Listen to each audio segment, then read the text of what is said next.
Eh ben, je propose que nous commencions, puisqu'il est l'heure.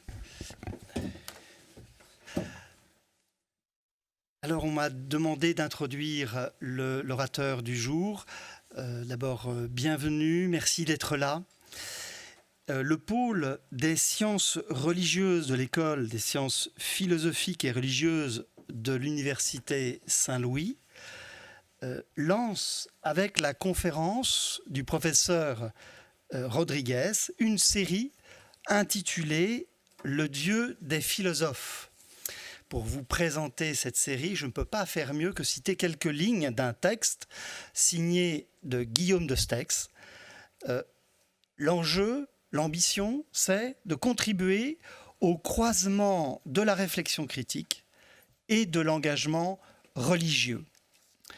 Il s'agit, dans cette série de conférences, de refuser la paresse d'un partage des territoires qui séparerait d'un côté le travail de la pensée critique, de la philosophie et des sciences humaines, et de l'autre, l'engagement de foi et les traditions religieuses vivantes. Au programme cette année, vous avez sans doute découvert ce programme, après la Drière, ce sera au tour d'Emmanuel Lévinas, présenté par Catherine Chalier, les 16 et 23 février prochains. Et puis Jean-Luc Marion, par Jean-Luc Marion, les 2 et 3 mars. Et donc, venez nombreux à cet événement. Alors, comme laissait pressentir les mots de Guillaume de Steix, l'ambition de cette série de conférences est de renouer avec le souffle des publications qui a fait la renommée de l'école des sciences philosophiques et religieuses, et au terme des publications sont prévues, avec ce titre « Le Dieu des philosophes ». Sans plus attendre, j'ai le plaisir de présenter le professeur Rodriguez pour une conférence de 3 heures. On va faire une pause chaque heure, une pause de 5 minutes chaque heure, donc 2 pauses qui vont rythmer pour nous délasser et éventuellement des nécessités de la nature. Donc j'ai le plaisir de vous présenter le professeur Rodriguez, qui a soutenu à l'UC Louvain en 2015 une thèse de doctorat en théologie sur Jean Ladrière. Elle a été publiée en 2017 dans la collection BETL. Son titre « C'est à face que je cherche, la rationalité de la théologie selon Jean Ladrière ». Alors, Paolo Rodriguez est ingénieur civil, diplômé de l'Université de Porto. Il a obtenu le baccalauréat canonique en théologie à l'Université catholique portugaise. Puis, il a continué ses études de théologie à Salamanque avec une licence canonique en théologie obtenue en 2010.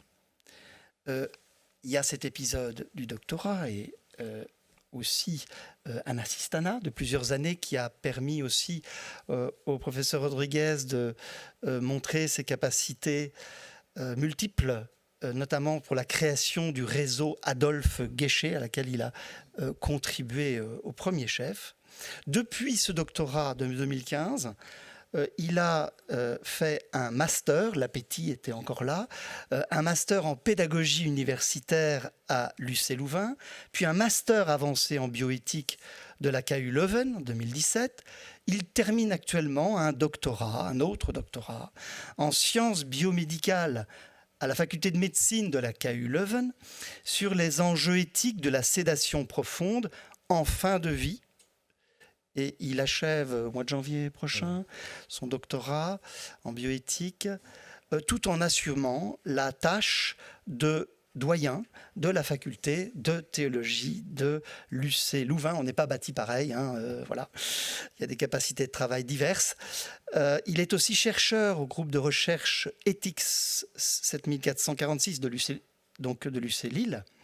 Et il est aussi co-titulaire de la chaire Sciences, Technosciences et Foi à l'heure de l'écologie intégrale, chaire qu'il partage avec Thierry Magnin, s'il vous plaît. Oui, merci. Voilà. Cher Paolo Rodriguez, vous avez la parole. Bon, merci beaucoup de cette introduction. C'est avec grande joie que je viens ici. J'ai déjà enseigné ici quelques cours en remplaçant Benoît. Et c'est toujours agréable de venir en Belgique. C'est à une demi-heure de Lille. Bon, j'ai accepté avec beaucoup de joie l'invitation qui m'a été adressée par le professeur Dumont. Parler de Dieu chez Ladrière. Et je dis, bon, c'est facile, hein. Je l'ai lu, donc ça va se faire. Sauf que, par après, en préparant votre texte, je me suis rendu compte que Ladrière ne met jamais dans ses textes le mot Dieu.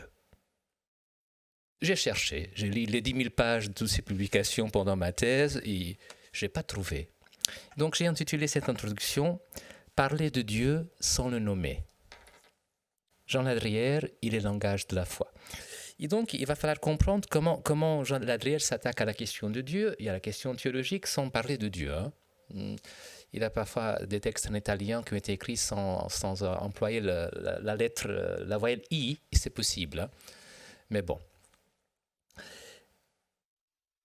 Voyons, donc je vais faire mon propos en 3 parties et on fera des pauses évidemment. D'abord, je dois situer ce personnage dans son contexte historique pour le comprendre. Deuxièmement, je vais parler de la manière dont Ladrière envisage cette question classique en théologie, l'articulation de l'ordre de la nature et du surnaturel, qu'il va dire manifestation et révélation.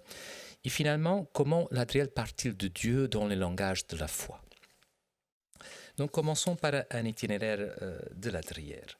Jean Ladrière, né à Nivelles, 7 septembre 1921, s'insère dans cette génération de la guerre froide qui a acquis une conscience accrue des signes des temps et a voulu intervenir dans les questions et les débats publics de la période de l'après-guerre et s'engager dans la vie sociale, culturelle et politique belge.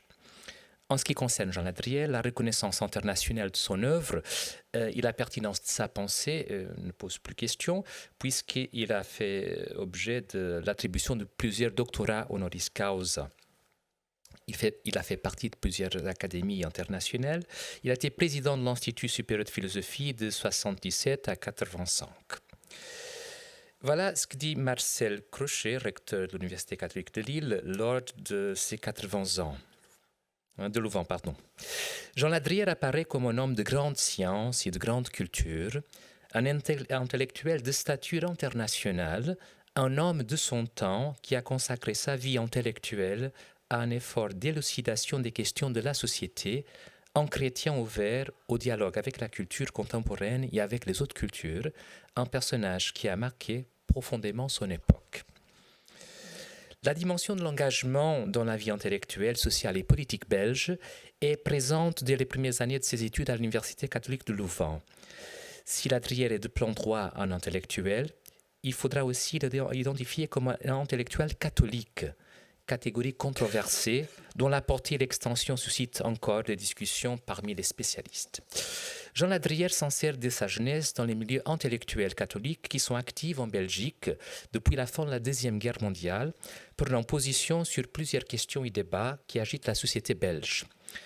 Il a collaboré à l'Escolier de Louvain, à la Revue Nouvelle, Route de paix, publication du Mouvement international d'action pour la paix. Cependant, voilà, ces interventions, évidemment, étaient critiques et le cardinal Joseph Ernest van Rooij, primat de Belgique et grand chancelier de l'université, intervient en 1954 et met en garde contre la revue Route de paix, où coexistent évidemment croyants de différentes confessions, incroyants et représentants de différentes idéologies politiques. Bien que le recteur de l'Université catholique de Louvain impose alors à Ladrière de quitter la revue et le comité de direction, il maintient sa collaboration signant de ces articles de leur initiale, JL. Donc ça montre aussi que c'est un homme d'un fort caractère et conviction et qui fait ce qu'il pense devoir faire. Or, Jean Ladrière s'insère ainsi dans un réseau large d'intellectuels belges. L'élargissement des horizons de Ladrière se fait aussi par la participation au groupe d'esprit, inspiré par Emmanuel Mounier, donc philosophe français personnaliste. En 1947, à Leuven, avec Christian de Buist, Jean Ladrière fonde à la rue Van der Kellen la première maison esprit d'après-guerre. À la fin de l'année académique 49-50, Plusieurs de ses membres quittent Louvain pour un séjour d'études à Paris, ce qui entraîne la dissolution du groupe. Au retour de ce séjour, Jean Ladrière prend une part active dans la restructuration du groupe Esprit de Bruxelles, qui réunira à la Maison de Louvain et le groupe de l'Université libre de Bruxelles, où se trouvent croyants et incroyants, catholiques et protestants, socialistes, marxistes et libres penseurs. Avec Jacques Tamigneux, il coordonne un cycle de conférences consacré au socialisme, tandis que Jules Gérard Libois organise un cycle de rencontres et de débats sur les pouvoirs réels en Belgique. Le rayonnement intellectuel de Jean Ladrière, son ouverture et sa capacité de dialogue lui permettent de s'introduire aisément dans les milieux les plus hostiles à une pensée d'inspiration chrétienne. Le cycle sur les pouvoirs réels en Belgique, inauguré en 1956, se prolonge par la création en 1958 d'un observatoire permanent des réalités sociopolitiques belges, le Centre de recherche et d'information sociopolitique CRISP. Sous impulsion de Jules Gérard Libois et avec un comité directeur composé de plusieurs membres du groupe Esprit.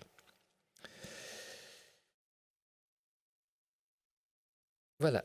Ce petit parcours nous montre bien que c'est quelqu'un ouvert à toute rencontre, que sa vocation est surtout rencontrer des personnes.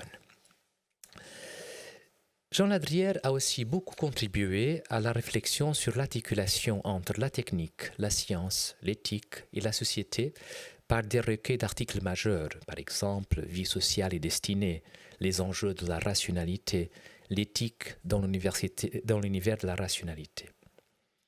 Voilà que le rapport justifié entre l'historicité de la foi et celle de la raison est le fil conducteur de sa pensée. Ce qu'il a pu exprimer en tentative partielle et de façon incoative constitue une démarche réflexive au cœur de la raison elle-même.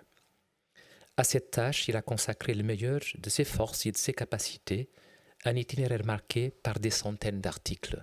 Vous avez une bibliographie éditée qui fait 612 articles, je pense, au cours de plus de 60 années de production. Cette brève esquisse du parcours intellectuel de Ladrière pourrait donner à croire que sa vie s'était éparpillée en appartenance à des groupes divers et mouvements contrastés. Son œuvre en accuse la trace, mais la démarche entamée par Ladrière garde une remarquable cohérence interne par la question fondamentale qui l'anime et qu'il exprime comme suit. Donc, comme je me suis attaqué à ce corps textuel de 20 ouvrages, 6 articles, je me suis dit, je suis perdu. Je suis perdu et j'ai mis 2 ans à mettre de l'ordre. Ça veut dire bon, qu'est-ce qu'il a fait? Qu'est-ce qu'il a cherché à répondre? Et finalement, j'ai retrouvé. Voilà à quoi il veut répondre par un itinéraire si large. Voilà la question qu'il pose. La diversification des figures de la raison est-elle le signe d'une sorte d'éclatement de la raison contemporaine? Donc, technique, science, politique, droit, théologie, philosophie. Est-ce que c'est l'éclatement de la raison? Ou bien, y a-t-il malgré tout une unité de la raison qui demeure le fil conducteur d'une compréhension de l'histoire? Et d'autre part, la dynamique expansive du rationnel opératoire, donc de la science, la logique, peut-elle être réassumée dans la dynamique du sens, ce qu'il appelle le raisonnable, telle qu'elle se finalise dans l'horizon de la raison pratique, c'est-à-dire au sens kantien du terme de la raison éthique. Donc la question est bien posée, y a-t-il un sens dans le devenir de la raison, dans le déploiement de la raison, dans toutes ces pratiques qu'on peut identifier aujourd'hui? Sommes-nous devant un éparpillement définitif de la raison contemporaine? Et donc, sciences, techniques, philosophie, théologie ne peuvent plus se rencontrer, ou tout ce qu'on vit comme vie de la raison dans ses pratiques rationnelles et ses normativités internes trouve-t-elle un sens? Bref, y a-t-il un horizon? Y a-t-il un sens pour la raison? Et donc, c'est sous cette problématique que se développe, à mon avis, son œuvre, et qui permet de rassembler, toute cette immense production intellectuelle qui semble vraiment éparpillée quand on parcourt sa bibliographie. Bon. Jean Ladrière s'inscrit dans une problématique large du contexte de l'après-guerre aussi, qui est le problème de l'humanisme chrétien, qui avait déjà été évoqué, bien sûr, au début du XXe. Rappelons Maritain, l'humanisme intégral, le mouvement personnaliste. Voilà, s'il apparaît que la démarche philosophique et existentielle de Ladrière se situe au carrefour des mouvements sociaux et politiques, des courants philosophiques et théologiques, des défis de la science, de la technique, et dans la mouvance de la vie ecclésiale et universitaire, il est tout autant manifeste que son point de départ est bien la problématique de la confrontation de deux visions du monde, une prise de position par rapport aux divers humanismes, peut-être la mouvance du néo-thomisme de l'Institut supérieur de philosophie de Louvain. Voilà qu'il fait une expérience fondamentale, même en étant élève à Louvain, qui va le marquer. Voilà comment il le dit. Je découvre que la société dans laquelle je vivais était divisée en deux mondes, dont chacun avait ses propres institutions et sa propre interprétation de la situation historique. Il y avait d'un côté le monde chrétien, qui avait son expression politique et qui s'appuyait sur une solide tradition intellectuelle, entretenue en partie de façon constructive par l'Université de Louvain. Il y avait d'autre part le monde laïque, qui avait aussi son expression politique et qui s'appuyait sur la grande tradition de l'humanisme rationaliste, entretenue en partie de façon également constructive par l'Université libre de Bruxelles. Quel était le sens de cette division ? Et du point de vue de l'action, comment fallait-il envisager son évolution ? Si l'idée d'un ordre temporel chrétien fondé sur une certaine conception de la foi et instituée en vue d'une mission historique semblait séduire pas mal d'esprits, par contre, en d'autres esprits se réclament d'une lumière autre que la foi, immerger l'idée d'un ordre temporel autonome soutenant ses propres lois. Un phénomène de durcissement et d'incompréhension réciproque a conduit à l'affrontement de deux visions du monde, finalement irréconciliables, car ce qui était en dernière instance en cause, c'était la possibilité qu'au cœur de l'existence humaine souffre une destinée transcendante. Je dis que la question est celle de Ladrière, mais elle continue à être aujourd'hui notre question. Est-ce qu'au sein de l'immanence peut s'ouvrir un sens transcendant ? Le conflit des deux humanismes était inévitable. Du côté du monde chrétien, où une pensée unique n'avait jamais réussi à s'installer, différentes façons de comprendre l'articulation de ces deux mondes étaient proposées. D'une part, Jacques Maritain, qui maintient une filiation antimoderniste et s'accorde au thomisme dominant, propose dans son ouvrage L'humanisme intégral une stratégie d'incarnation visant à imprégner le monde des valeurs chrétiennes afin de constituer une nouvelle chrétienté. Cette perspective d'incarnation trouve plusieurs opposants, comme Emmanuel Mounier, qui, contestant le dualisme qui oppose le monde chrétien au monde moderne, plaide pour un projet de déconstruction du monde hors de la perspective confessionnelle. D'autres plus radicaux défendent plutôt une stratégie d'assimilation consistant à assumer le dynamisme du monde dans celui de la grâce, en retenant que les éléments valides en vue de la construction du royaume de Dieu. Et enfin, il y a encore les défenseurs d'une herméneutique eschatologique de l'histoire, comme Jean Danielou, tendant à voir dans l'histoire du salut et dans l'histoire humaine un seul et même mouvement. Voilà que les travaux de Maritain et de Mounier exercent évidemment en Belgique une certaine influence, mais pour Jean Ladrière, la question cruciale du rapport entre le fait chrétien doté d'une consistance historique propre et le contexte historico-culturel d'où il émerge ne trouve une solution satisfaisante ni dans un modèle de séparation, ni dans un modèle d'intégration. La séparation peut revêtir deux formes différentes. Soit le fait chrétien s'affirme dans sa différence, comme relevant d'une réalité transcendante et donc absolument irréductible aux catégories de la culture, ce qui implique la constitution au milieu du monde d'une forme d'existence chrétienne totalement séparée, soit le fait chrétien est interprété par le monde comme inassimilable et constituant une menace éventuelle à l'égard de la société et de son intégrité culturelle, ce qui génère dans le cas extrême la persécution dissimulée ou violente de l'Église. Donc évidemment que Ladrière va se situer et essayer de concilier ce désordre, le monde et la transcendance, l'ordre naturel, l'ordre surnaturel, liberté et grâce. Ce sont des questions extrêmement connues en théologie, moins traitées en philosophie, mais Ladrière va affronter cette question d'un point de vue philosophique. Donc, il va prendre un point de départ assez classique, la distinction pascalienne des ordres. La distinction donc des ordres de réalité, c'est là que je vais entrer. Mais peut-être je peux ouvrir un peu 10 minutes de questions, peut-être de réactions, si vous voulez, avant que je ne commence à poser la vision de Ladrière. Oui, monsieur. Oui.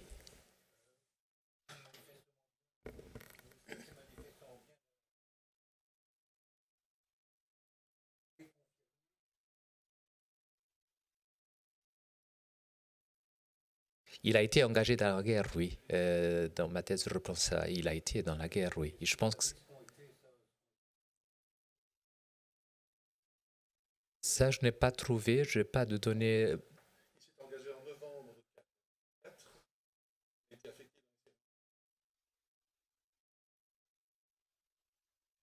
notamment de Hollande.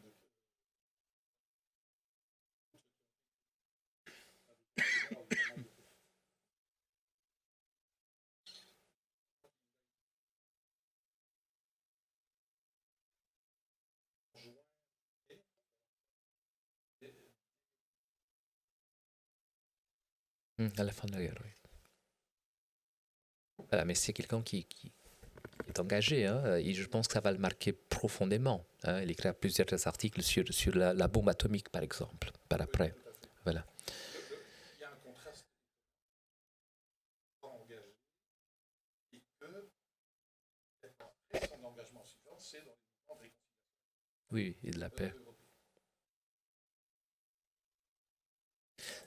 Ce qui m'a marqué en tout ce que j'ai lu de Ladrière, c'est que c'est un intellectuel atypique au sens qu'il s'engage. Il met les mains dans les réalités, il les transforme.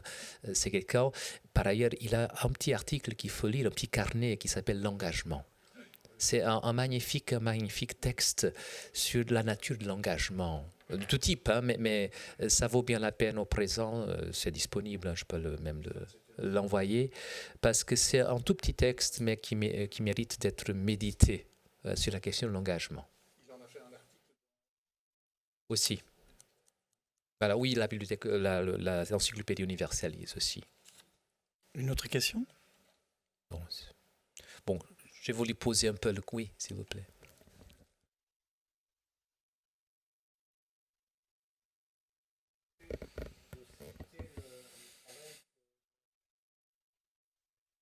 Oui, bien sûr. Donc, merci, je peux préciser, donc en même temps que Ladrière fait la philosophie, il fait aussi de la mathématique. C'est un mathématicien. Il a une thèse de maîtrise, je pense, sur les fonctions récursives. Et par après, il s'engage dans la voie logique, notamment sur les conséquences philosophiques des théorèmes d'incomplétude. Donc, ces théorèmes d'incomplétude surgissent vers les années 30. 34, c'est Gödel. Donc, quelle est la question qu'il pose? C'est la question des fondements de la logique elle-même. Comme vous savez, au début du siècle, Bertrand Russell Whitehead avait écrit Principia Mathematica, donc un essai de refonder des mathématiques, la redéfinition axiomatique des mathématiques, en vue de supprimer, disons, des propositions contradictoires au sein du système mathématique lui-même. Donc, ils vont refonder toutes les axiomes mathématiques, toutes les règles de déduction, pour supprimer évidemment les contradictions et pour fonder finalement la mathématique sur une base sûre. Sauf que voilà, 30 ans après, 34, je pense que c'est 1934, Gödel démontre dans son fameux théorème de l'incomplétude qu'en tout système axiomatique, il a des propositions indécidables, elles sont vraies, mais elles ne peuvent pas être démontrées dans le système lui-même. Donc, il faut sortir du système, en mettre un système pour prouver ces propositions. Ça veut dire un système logique ne peut pas se fonder lui-même. Et donc, il a à la suite d'autres théorèmes de Church et d'autres qui vont dans cette voie-là. Donc, il fait sa thèse d'agrégation là-dessus, sur les formalismes et sur la signification philosophique de ces formalismes. Ça reste un travail incontournable dans les travaux de logique contemporaine. Il est cité. Donc, voilà, il était connu. C'est un type. Réalité, oui, c'est vrai. Ce qui est. Voilà. Je ne conseille pas la lecture si vous n'êtes pas des mathématiciens et si vous n'avez pas fait beaucoup de logique. C'est indigeste. c'est fort indigeste, mais la partie finale, je pense, dans la conclusion, on peut la lire, c'est une trentaine de pages sur disons, les ouvertures philosophiques de tout ça. Comment on peut lire ces théorèmes d'un point de vue philosophique. Mais ça montre son énorme capacité intellectuelle. Hein. Nous sommes devant quelqu'un très humble, mais qui est vraiment, à mon avis, surdoué pour toucher à la mathématique, à la philosophie, à la théologie, à tout. Finalement, c'est très étonnant si vous prenez ces articles, vous aurez du mal à saisir ses sources. Hein. Ce n'est pas qu'il fait du plagiat, mais c'est qu'il ne fait pas de notes bas de page. Il pense, à partir de tout ce qu'il connaît, qu'il cite parfois peut-être de mémoire, mais il peut vous synthétiser Hegel en 3 paragraphes. Hein, de manière absolument remarquable. Donc c'est un homme qui a une culture immense, une mémoire remarquable et qui est capable de synthèses aussi très originales. Donc je ne conseille pas à qu'on fasse une thèse de doctorat sur la Drière en cherchant la génétique de son œuvre. On sera parti éparpillé en toute l'histoire de la philosophie et d'autres sources. Donc c'est très difficile de saisir la génétique de son œuvre et de ses sources, surtout je pense que c'est un travail incommensurable.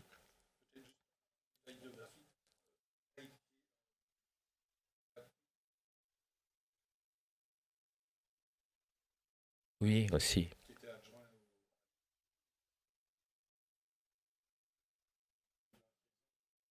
Oui.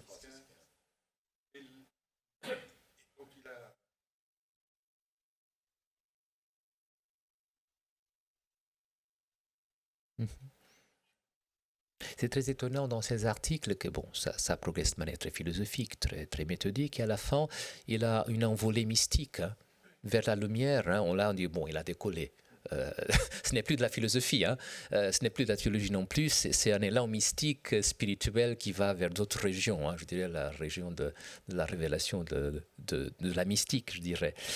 Mais je dirais qu'il ne nomme pas Dieu, mais Dieu est présent en tout d'une certaine manière. Hein. C'est au fond l'horizon ou l'espace dans lequel se développe sa pensée. Et donc, c'est peut-être ce thème que je vais aborder maintenant, le point de départ de sa pensée. Donc, je l'ai situé dans son contexte culturel, religieux et philosophique, dans une question plus large de celle de l'humanisme chrétien. Et donc, le problème, comme vous savez, de l'humanisme chrétien, c'est l'articulation de 2 ordres. Comment articuler le monde séculier et le royaume de Dieu? Et c'est une question profondément théologique, politique, qui traverse toute l'histoire du christianisme, hein, inaugurée d'une certaine manière par Saint Augustin dans la Cité de Dieu. Comment articuler le royaume d'en haut et le royaume d'en bas. Et donc c'est toute une question qui traverse l'histoire de l'Église, de la religion et de la théologie, parce qu'il faut le penser théologiquement. Mais comme je disais, pour Jean Ladrière, le point de départ, c'est une distinction d'ordre qu'il reprend de Pascal, hein, qu'il cite largement. Bon. Face aux perspectives d'une séparation radicale ou d'une intégration hâtive, Ladrière propose d'abord de considérer l'idée de synthèse et de principe totalisant à l'œuvre dans certains paradigmes de l'humanisme chrétien, comme des idées limites qui ne font pas partie de l'expérience actuelle et qui ne peuvent être atteintes que dans l'horizon ultime. On dit en théologie eschatologique, du mot grec eschaton, qui signifie ultime. Donc, toute cette question de la synthèse entre nature sur nature, monde chrétien, monde sécularisé, est une idée limite. Elle fait partie de quelque chose de l'ordre d'un horizon, hein, au sens husserlien du mot. Je vais l'expliquer. Ramener à une vision unifiée et homogène tous les ordres de réalité n'est peut-être pas faisable par la nature même de la synthèse en question, qui n'est ni de l'ordre de la représentation, ni de l'ordre de la démonstration, mais de nature eschatologique, dit-il. Dans un article de 154, Foi et humanisme. La distinction entre 2 ordres de réalité au sens pascalien du terme, donc je vous rappelle les fragments 793 et 308 édition La Fuma, Pascal établit la tripartition des ordres de réalité en faisant la distinction entre l'ordre des corps, l'ordre de l'esprit et l'ordre de la charité, dont le troisième est surnaturel et infiniment distant des autres. Donc, la base de pensée de Ladrière dans cette distinction de l'ordre, elle est pascalienne. Et cette distinction pascalienne des ordres permet à Ladrière d'envisager une alternative au schéma de séparation ou d'intégration. Il marque depuis le début son itinéraire intellectuel. Dans la ligne déjà d'une large tradition ecclésiale et théologique, il réaffirme la distinction entre l'ordre de la nature et l'ordre de la grâce, entre l'ordre de ce qu'il dit de la manifestation, donc de notre monde. Ces manifestations, c'est en termes de la philosophie phénoménologique, la manifestation, et l'ordre de la révélation, donc de ce qui vient à nous et qui n'est pas de notre monde. Dit-il dans ce même article Foi et humanisme de 54, donc nous sommes très tôt, hein. Il est né en 21, donc 54, c'est un jeune encore de 30 ans, très mûr déjà. Il y a un ordre de la nature fondé sur la raison, qui est une lumière naturelle par laquelle l'homme est capable de saisir, dans une certaine mesure, ce qui est proportionné à son existence. Et il y a un ordre de la grâce, fondé sur une initiative absolument gratuite de Dieu et qui possède sa lumière propre, dans laquelle il devient accessible à l'homme. Voilà, le mot Dieu apparaît ici. Voilà, une distinction qui n'est pas originale chez Ladrière, c'est une distinction de la théologie de tous les temps. Cette question nature sur nature fera couler des fleuves d'encre dans la théologie chrétienne, entre jésuites, dominicains et l'autre, voilà, avec tout ce qui va avec, de confusion, parce que la question est simple.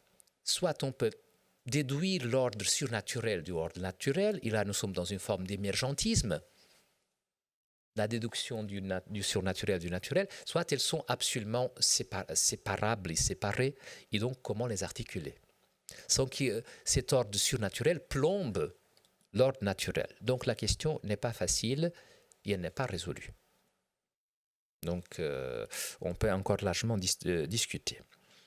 Cette distinction fondamentale des ordres et leur incommensurabilité au sens pascalien, reprise et reformulée de plusieurs manières par Ladrière, constitue son point de départ pour la quête d'une forme possible d'articulation des ordres, d'une coexistence positive, mais en même temps critique, qui n'aboutissent ni à une séparation, ni à l'assimilation d'un ordre par l'autre.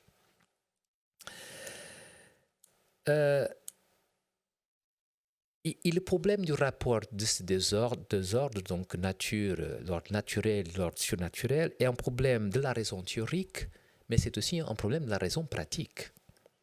Car la figure concrète de cette articulation doit tenir compte des conditions terrestres et historiques de sa réalisation, tout en évitant les extrêmes de la pure transcendance, aussi bien que d'une naturalisation excessive. Et ça, c'est comment dans l'histoire de la théologie, cette tendance soit à une naturalisation, soit à une extrémisation du surnaturel. Mais d'autre part, il faut tenir cette discontinuité entre les ordres. On ne peut pas déduire l'une de l'autre d'une certaine manière. Il ne faut pas faire une synthèse hâtive, une réduction de l'un à l'autre, mais comment faire converger. Or, c'est là que Ladrière va montrer son ouverture à ce qui ne vient pas de son propre puits, disons, philosophique. Il va puiser dans le langage théologique un mot pour parler de cette convergence, et ce mot est très connu en théologie, ça s'appelle eschaton. Eschaton, ça veut dire en grec l'ultime, ce qui est de l'ordre d'un horizon. L'eschaton n'appartient pas à notre monde, c'est un terme final qui est hors le monde d'une certaine manière. Or, voilà ce qu'il dit. Non seulement dès lors, il ne peut pas y avoir contradiction entre ces deux ordres, mais il ne peut pas non plus y avoir entre eux de radicale hétérogénéité, de complète extranéité. Il faut concevoir leur relation dans les termes du prolongement et de l'accomplissement, même s'il s'agit en même temps d'une transformation et d'une surélévation. Et là, quand il dit ça, il est dans une théologie traditionnelle. L'ordre de la nature est assumé dans l'ordre de la grâce. Il s'agit d'une surélévation. Donc ici, il est parfaitement dans une théologie traditionnelle et classique. Ladrière reformule cette distinction en termes phénoménologiques.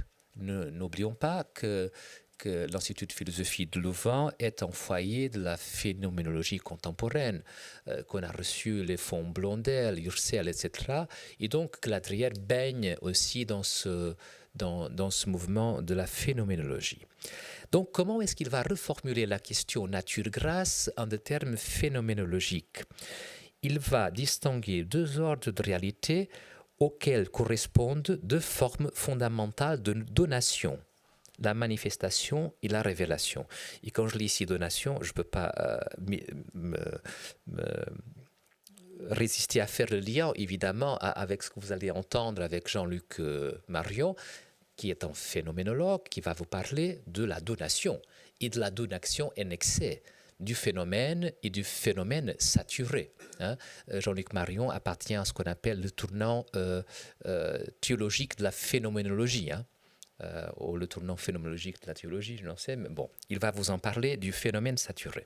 Donc c'est intéressant de voir que Ladrière reformule cette ancienne question dans des termes très contemporains et phénoménologiques.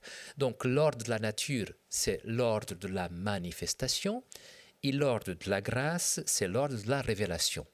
Et donc maintenant, à lui de nous expliquer quelle est la différence. Et c'est là que je vais vous amener tout de suite. Commençons par l'ordre de la manifestation, donc par notre monde. L'ordre de la manifestation comprend soit des objets qui se donnent effectivement dans l'expérience et dont les propriétés caractéristiques peuvent être décrites par des prédicats adéquats, soit des objets pouvant être fixés indirectement par un ensemble de prédicats qui situent l'objet par rapport à des objets déjà repérés. Et donc, il a évidemment des objets mathématiques, il a des objets techniques, il a tout type d'objets qui appartiennent à notre monde. Ça veut dire qu'ils peuvent être objets d'un acte de référence. Ça, c'est une chaise. Ça, c'est une bouteille.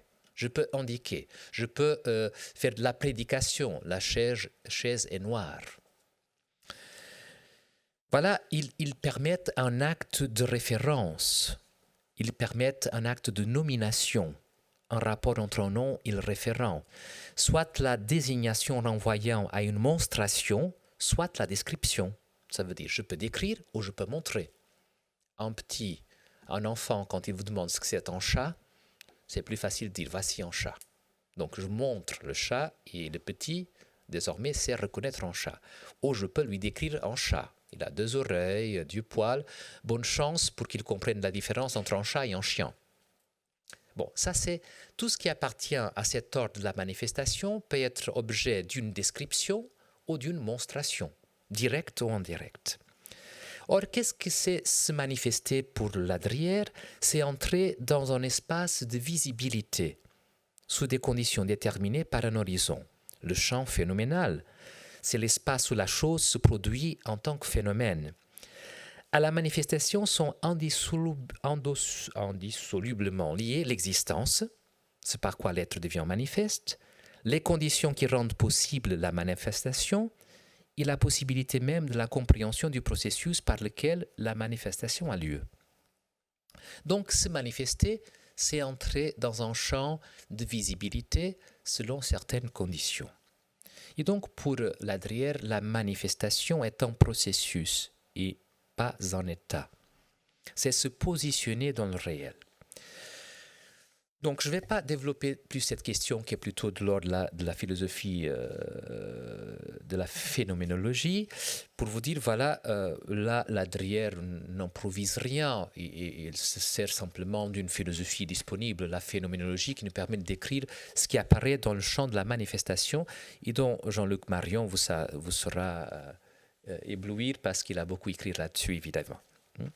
Bon, passons à l'ordre qui nous intéresse, c'est là que le théologien y entre, l'ordre de la révélation.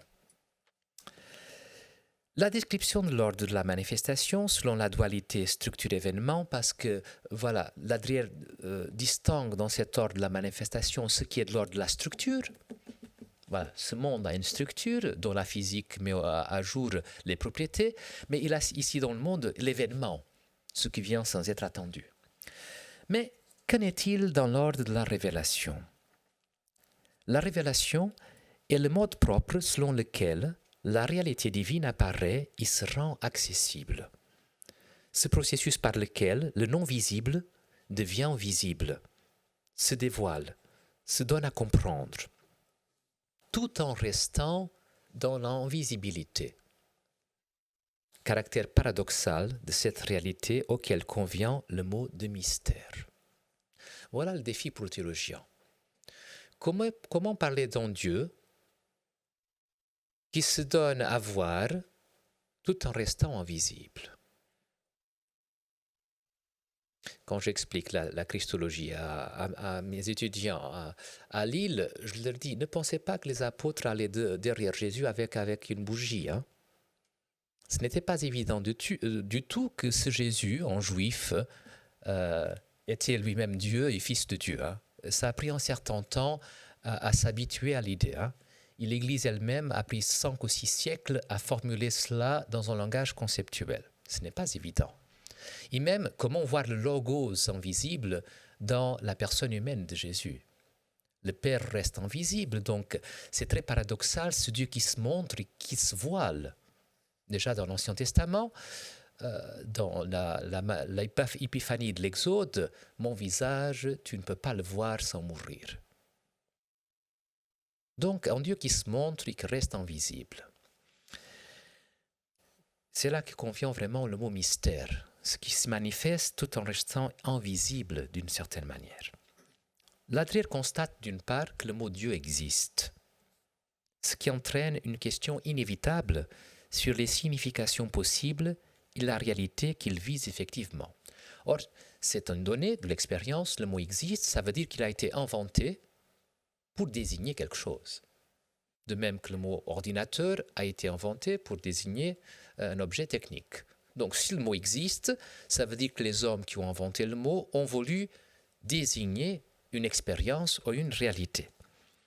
Or, le problème, c'est que ce mot ne peut pas être simplement désignatif, puisque cela impliquerait une monstration, c'est-à-dire qu'il indiquerait dans le champ de l'expérience, et sans aucune ambiguïté, l'objet auquel il fait référence, soit directement par un geste le désignant, soit indirectement par un système d'indication permettant de le repérer parmi d'autres. Et ça nous met les croyants en difficulté. C'est la question que renvoie l'athée aux croyants. Montre-moi ton Dieu. Et le croyant n'est pas en mesure de dire « voici mon Dieu » ou « je vais te le décrire ». Dieu n'est pas de l'ordre de la désignation. Je ne peux pas le désigner. Déjà, je m'arrête ici pour vous dire, voilà la manière très sui generis de Ladrière de se poser la question de Dieu. Ladrière ne va pas faire de la philosophie, non plus de la théologie, en portant un discours conceptuel sur Dieu. Il va essayer de comprendre comment Dieu se dit-il dans le langage, ou comment le langage qui est constitué dit-il Dieu. Et donc, c'est une méthode très particulière que je trouve très intéressante par ailleurs. Donc, Ladrière ne va pas faire de la philosophie, de la théologie, il va faire de la philosophie, y compris, il va prendre beaucoup d'appui sur la pragmatique du langage. Donc, Ladrière à Louvain, c'est un des premiers à introduire la philosophie analytique. Au sens premier, Wittgenstein, le premier Wittgenstein, donc le Tractatus, mais surtout au sens des investigations philosophiques, les formes de vie, etc. etc. Il va notamment faire référence à Austin, Evans, etc. Sa question étant qu'est-ce que je fais quand je parle? Il a un petit livre qu'il faut lire de Austin, Quand dire, c'est faire. How to do things with words, qui est traduit au français sous le titre Quand dire, c'est faire. Et donc, Ladrière va appliquer la pragmatique du langage au langage religieux et théologique pour voir ce que ça donne. Donc, sa méthode, d'un point de vue méthodologique, je dis que c'est parfait. Il ne va pas faire de la théologie, il va appliquer une méthode à l'analyse du langage et voir à quoi ça amène.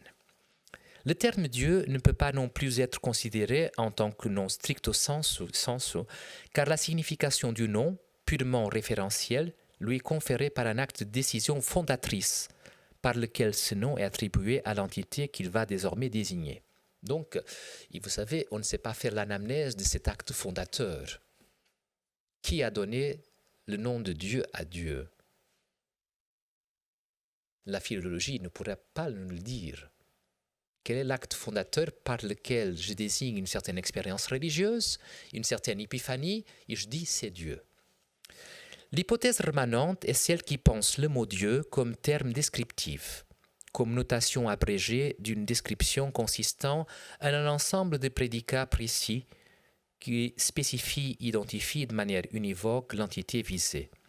Le terme Dieu n'a pas de sens à moins qu'il puisse être décrit au moyen de prédicats appropriés. Ici, des hypothèses se posent. Ou bien cette réalité est donnée dans une expérience qui permette d'exprimer ses caractéristiques, ou bien cette réalité n'est pas donnée dans l'expérience, et le terme Dieu est constitué dès lors en pur concept, construit à partir des propriétés d'autres réalités, ce qui pose la question de l'existence de cette réalité et des procédures visant à assurer cette existence. Donc, le problème réside précisément en ce que la visibilité de Dieu dans le champ de l'expérience est dépourvue de cette évidence qui caractérise les objets apparaissant dans l'ordre de la manifestation. Voilà, cette bouteille elle est évidente parce qu'elle apparaît dans le champ de la visibilité. Après, ce que c'est la bouteille, c'est une autre question. Mais Dieu n'est pas une réalité apparaissant dans le champ visible. À moins d'avoir fait des expériences mystiques très profondes, si on les fait chaque jour, il faut consulter, parce que ce n'est pas commun. Voilà. Donc, Dieu ne semble pas être une réalité du champ perceptif, visible, même audible. Cependant, il est possible d'affirmer une connaissance naturelle de Dieu, et là c'est toute la théologie naturelle qu'on connaît déjà, qui n'est pas encore celle attente par la révélation, car cette connaissance naturelle est donnée avec l'existence même. Il ne se fonde pas sur une donation personnelle, c'est-à-dire qu'elle est donnée avec ce qui se manifeste ou avec le mouvement même de la manifestation. Ça veut dire c'est à quoi une certaine philosophie, l'épreuve d'existence de Dieu, une théologie naturelle peut parvenir, c'est affirmer une existence, mais jamais une donation personnelle.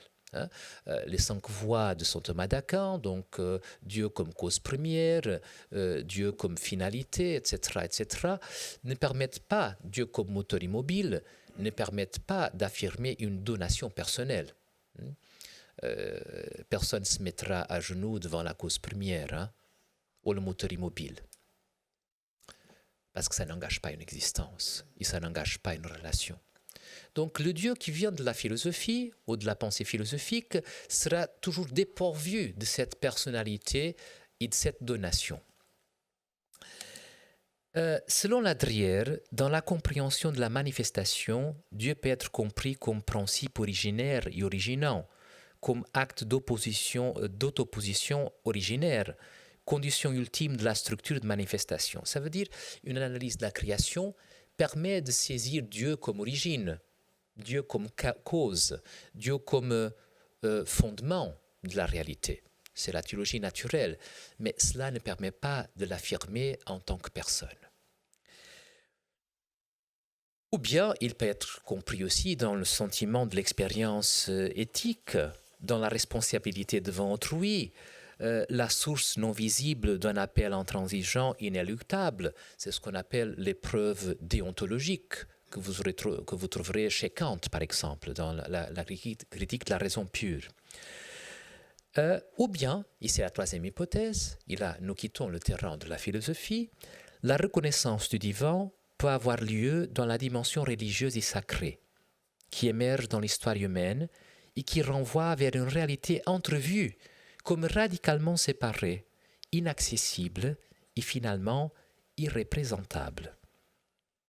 Cette reconnaissance dans la dimension religieuse s'appuie sur une préconnaissance qui est de l'ordre du sentiment spontané, suggérant une présence encore indéfinie que la représentation doit préciser. Donc ici, je n'ai pas fait de recherche là-dessus, mais c'est la définition qui donne William James dans son traité sur l'expérience religieuse. L'expérience religieuse, c'est un certain sentiment de présence d'une réalité transcendante et d'être lié à cette réalité.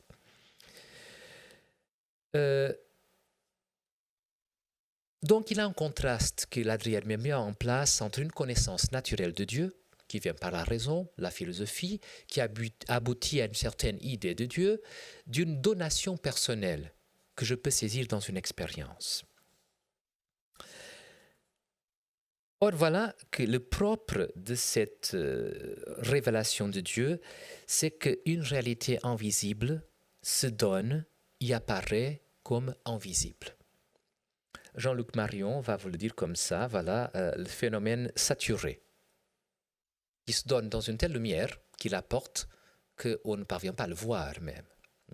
Le phénomène saturé, l'excès de la perception d'une certaine manière, qui sature la perception.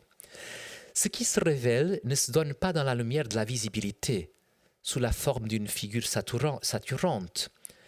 Mais l'invisible se laisse, ça veut dire, il n'a pas une manifestation de Dieu dans la clarté. Hein? Voilà, Dieu se présente dans sa gloire.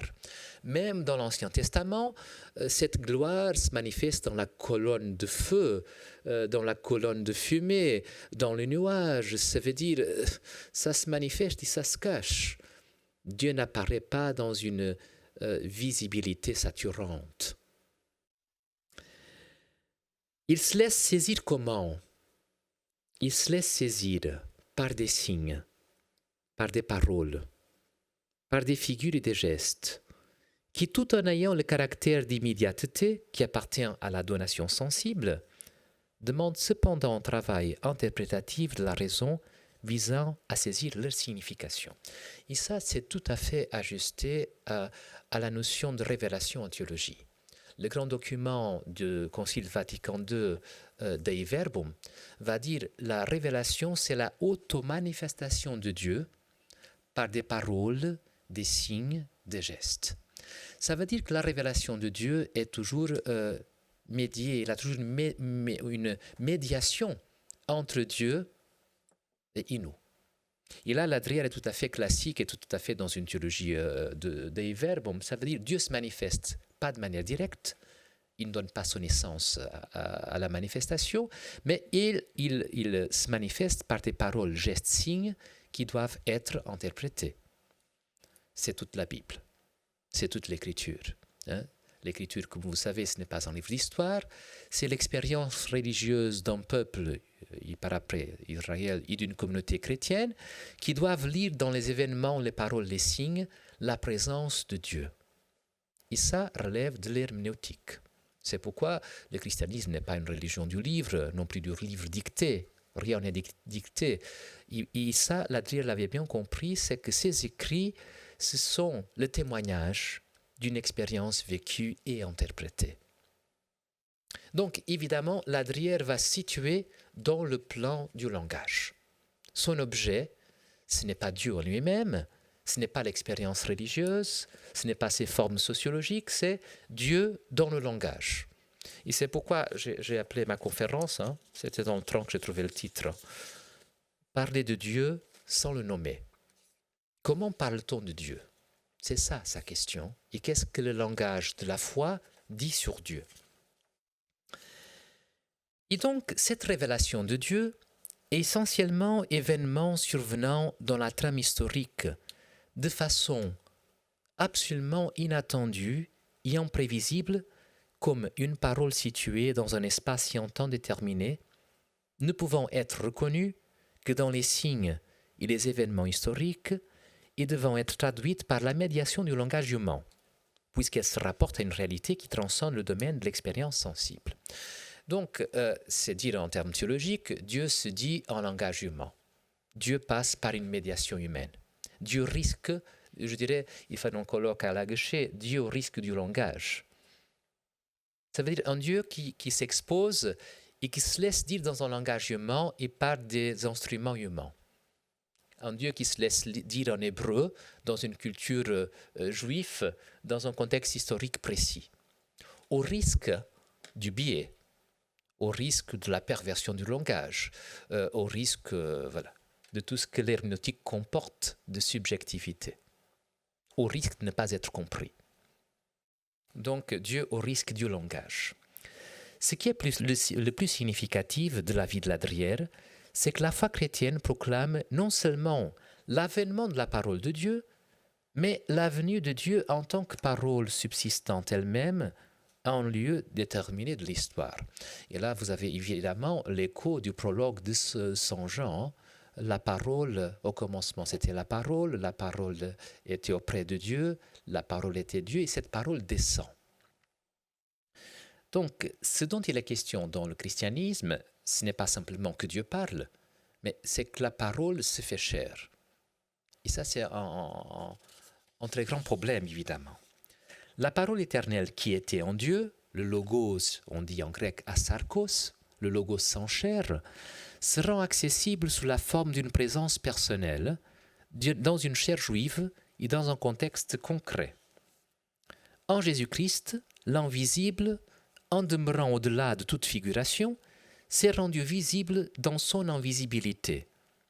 Car Jésus, par ses paroles et gestes, dirige le regard vers ce qui n'est pas de l'ordre de la monstration. C'est très intéressant, si vous lisez avec attention le Nouveau Testament, Jésus ne parle jamais de lui-même. Il parle toujours de lui-même en référence au Père. Moi et le Père, je suis venu pour... Donc Jésus n'existe pas pour lui-même. Jésus n'est pas autoréférentiel. Il est tout référé à un autre, plus grand que lui-même. Cette forme de donation personnelle présuppose une capacité de réception inscrite dans la constitution même de l'existence humaine, au moins une absence de fermeture de principe ou une opacité structurelle. Ça veut dire, s'il a un émetteur, si Dieu parle, il faut tout de même qu'il ait dans la personne humaine une capacité de l'écouter. Ça veut dire de discerner dans les signes, les paroles, les gestes, une présence divine. C'est ce que Karl Rahner a appelé ouverture transcendantale. Ça veut dire il a en toute personne humaine une capacité d'entendre une parole qui vient de l'au-delà, qui vient de l'ordre de la révélation, qui vient du monde surnaturel. Ça veut dire qu'il a dans l'intelligence humaine une capacité de saisir dans le monde invisible ce qui est de l'ordre de l'invisible. La révélation elle-même fait de la réalité humaine le lieu d'ouverture qu'elle suscite par un don. C'est-à-dire que c'est à la révélation qu'il revient de constituer le lieu à l'intérieur duquel peut se produire le dévoilement de son ordre de réalité. Ladrière le dit comme ça. La révélation est à la fois manifestation d'un ordre de réalité non accessible à la réceptivité sensible et don d'une lumière spécifique qui rend l'esprit capable de reconnaître cette manifestation et d'adhérer à ce qu'elle propose. Bon, en termes très simples, il est en train de dire, pour reconnaître cette révélation, il faut la lumière de la foi. Ça veut dire que cet objet qui se propose à notre compréhension n'est pas compréhensible par la seule lumière naturelle de la raison. Il apporte avec lui-même sa propre lumière qui permet de le voir. Donc, c'est ce que les thomistes et les classiques disent sub lumine fidei, sous la lumière de la foi. Ça veut dire on ne peut pas reconnaître la révélation de Dieu si on a déjà la foi d'une certaine manière. Ce n'est pas quelque chose qui s'impose à moi et que moyennant un processus rationnel, je parviendrai à la conclusion que c'est juste ce qui m'est proposé. Reconnaître Dieu dans sa révélation implique déjà la foi. Ce que le psalmiste va dire, dans ta lumière, nous voyons la lumière. C'est très intéressant du point de vue phénoménologique. L'objet qui se révèle apporte avec lui-même la lumière dans laquelle je dois le voir. C'est très facile à comprendre. Vous pouvez saisir cette lumière, cette lampe-là, dans la lumière même qu'elle émane. Hein? L'objet apporte avec lui-même la lumière qui permet de le voir. On dirait, la foi permet de voir. L'athée dira toujours voir pour croire. Le croyant dira toujours croire pour voir. Par ailleurs, un livre de Jean-Luc Marion. J'espère qu'il en fera référence peut-être. Croire pour voir. Ce qui se manifeste dans cette révélation dans notre monde est la trace d'une réalité qui excède les possibilités de la raison humaine et qui exige de se situer déjà dans l'éclairage même de la foi. Et donc par là, la Drière n'innove en rien. Il s'inscrit dans une très large tradition théologique, thomiste et de tous les temps, les pères de l'Église aussi. La Drière s'insère dans une tradition théologique pour laquelle les principes constituants de l'ordre de la manifestation peuvent être saisis par la raison, d'une certaine manière, ce que les thomistes disaient « lumen naturale rationis », alors que la révélation, appartenant à un tout autre ordre, porte la lumière même par laquelle ce qui se donne en elle peut être compris, ce que la tradition appelait lumen fidei, la lumière de la foi. Donc, il ici, il n'est pas question d'une déduction de l'ordre surnaturel à partir de l'ordre naturel. Aucune raison naturelle peut parvenir à ce Dieu qui se révèle par ses moyens à elle-même, sauf affirmer son existence et l'immortalité de l'âme, ce qu'on appelle les prolegomena fidei.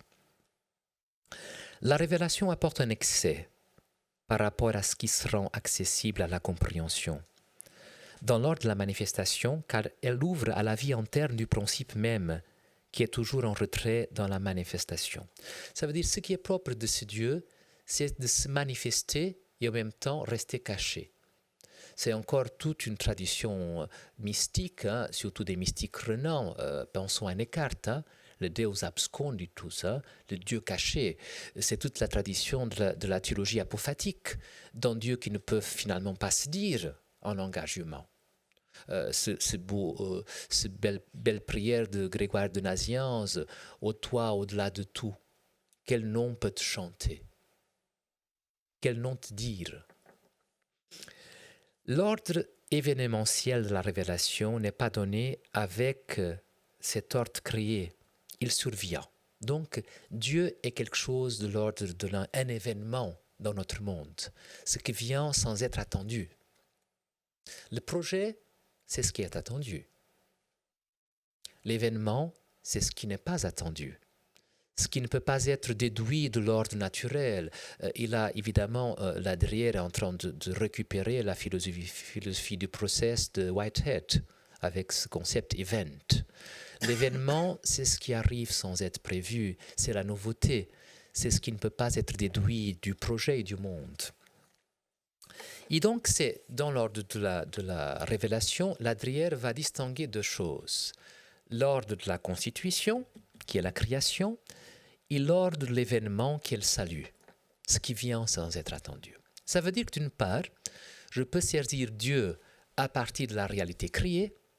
Il a des traces de Dieu dans la création, ce que les pères ont appelé vestigia Dei, les traces de Dieu ou vestigia Trinitatis, les traces de la Trinité dans la création. C'est ça l'ordre de la constitution. Donc, une raison naturelle peut le saisir. Mais il a quelque chose qui est totalement inattendu, qui est l'ordre du salut, ce qui vient sans être prévu. Donc, je ne sais pas si on peut faire un intervalle peut-être là-dessus avant que je ne continue, aussi pour vous donner un peu d'espace, je dirais, pour rebondir et pour vous reposer. Voilà, on va reprendre pour voir plus clair sur cette question de l'ordre de la constitution et l'ordre de l'événement. Donc, la dimension de la constitution, mais dans l'ordre de la révélation. Donc, comment ça se passe ? Le problème du statut de la manifestation réside dans la relation de l'existant fini à cet existant qui a la capacité de se poser soi-même, c'est-à-dire qui est pure actualité. Donc il est en train de parler de Dieu évidemment en tant qu'acte pur, mais toujours avec une certaine nuance. Dans l'histoire de la pensée, la Drière identifie trois grands types de réponses au problème du rapport entre la finitude du fini et l'infinitude de l'infini. Tout d'abord, évidemment, le panthéisme affirme une non-séparation ontologique entre les deux réalités. Donc, c'est le monde grec, c'est les stoïciens, Deus sive natura de Spinoza, etc. Donc, qui vient annier un statut propre à l'existence finie, parce que voilà, le monde fini termine absorbé dans la divinité. Donc, le monde est divin, voilà, le monde n'est plus ce qu'il est, il est divin. D'autres courants, comme le plotinisme, affirment la procession des êtres finis par émanation à partir de l'être infini. Donc là, le monde naturel vient déduit, disons, émane du monde infini, sans leur donner cependant un statut propre.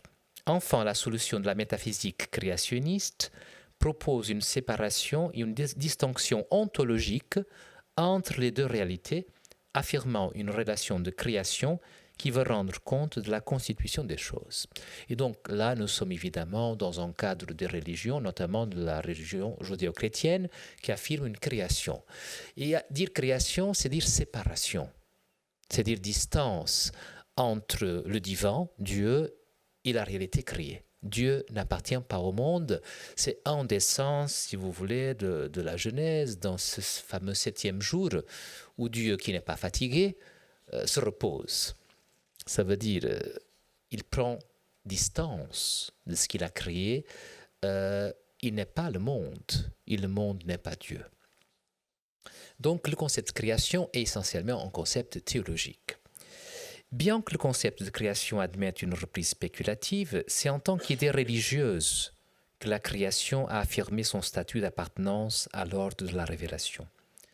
Dans le contexte du judéo-christianisme, la doctrine de la création prétend répondre à la question du statut de la réalité finie et de l'ordre de la manifestation, en affirmant que l'existant fini, n'ayant pas en soi-même le fondement de sa positivité, se reçoit d'un acte de pure bonté du Créateur, c'est-à-dire d'une instance qui, ne faisant pas partie de l'ordre de la manifestation, en est le fondement. Selon Ladrière, cette idée religieuse de création comporte deux composantes essentielles. D'une part, l'existence comme don radical et l'existence comme réalité authentique. La création semble relever d'un don originaire, de l'initiative d'une source située hors du monde, qui cependant est pressentie comme une présence personnelle et une source d'intelligibilité.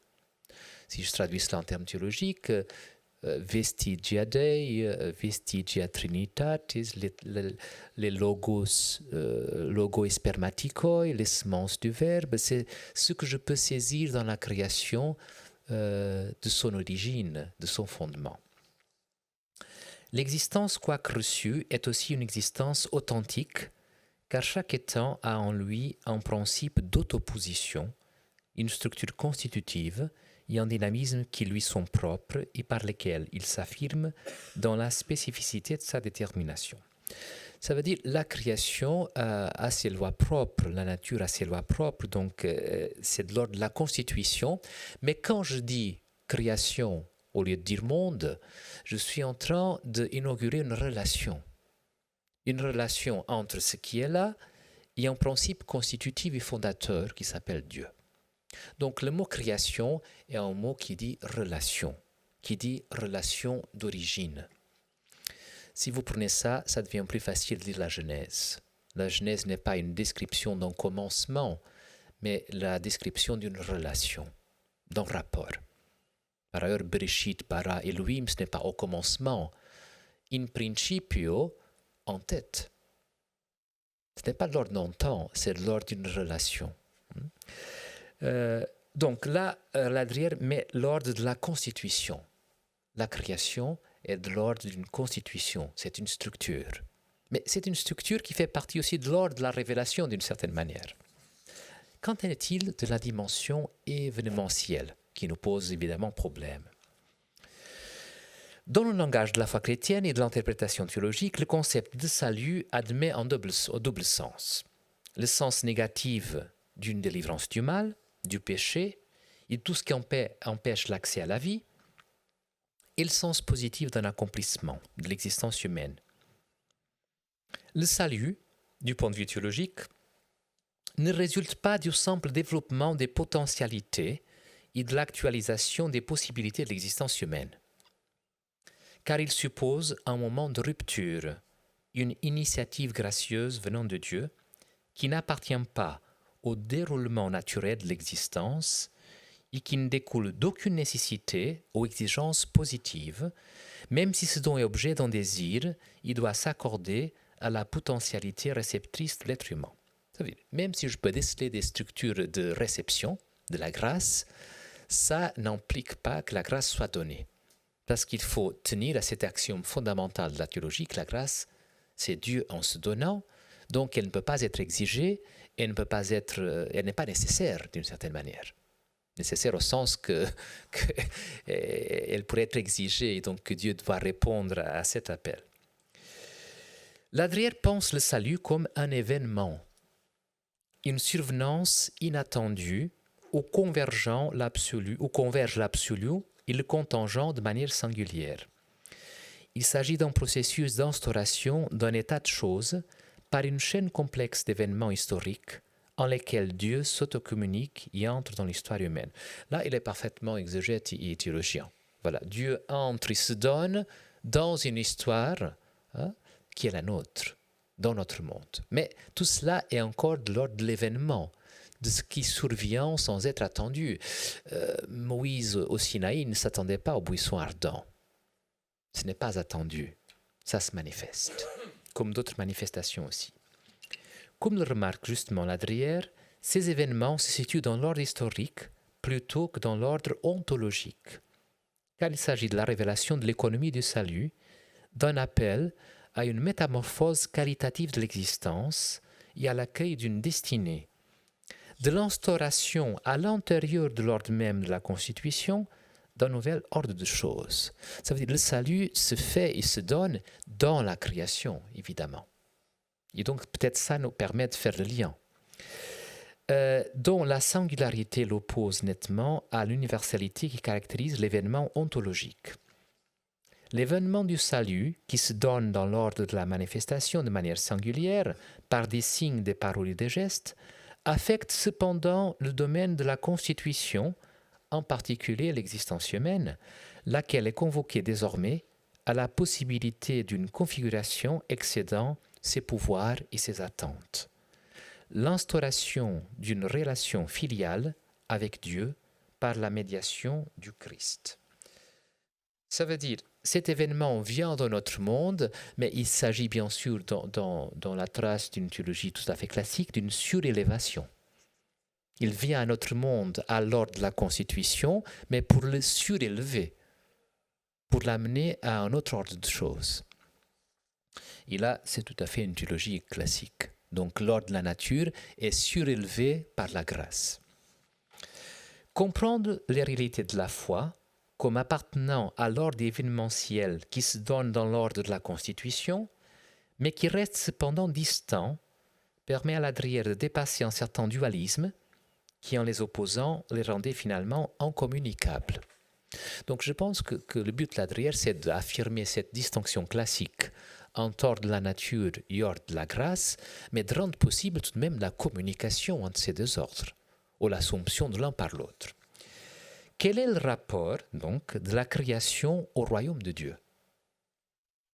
Pour Ladrière, alors que la création appartient au domaine de la constitution, de ce qui est donné de manière originaire, le royaume de Dieu constitue un événement qui relève d'une instauration, donc d'une volonté de l'instaurer. L'ordre événementiel du salut réassume l'ordre de la Constitution, il oriente vers un nouvel horizon, comme le note Ladrière dans cet article de 2003, Science et théologie. L'énigme de la réalité du monde est destinée à être assumée et résolue dans l'avènement du royaume de Dieu. Et l'énigme de cet avènement, qui est l'énigme de la foi, est destinée à être résolue dans l'achèvement de cet avènement.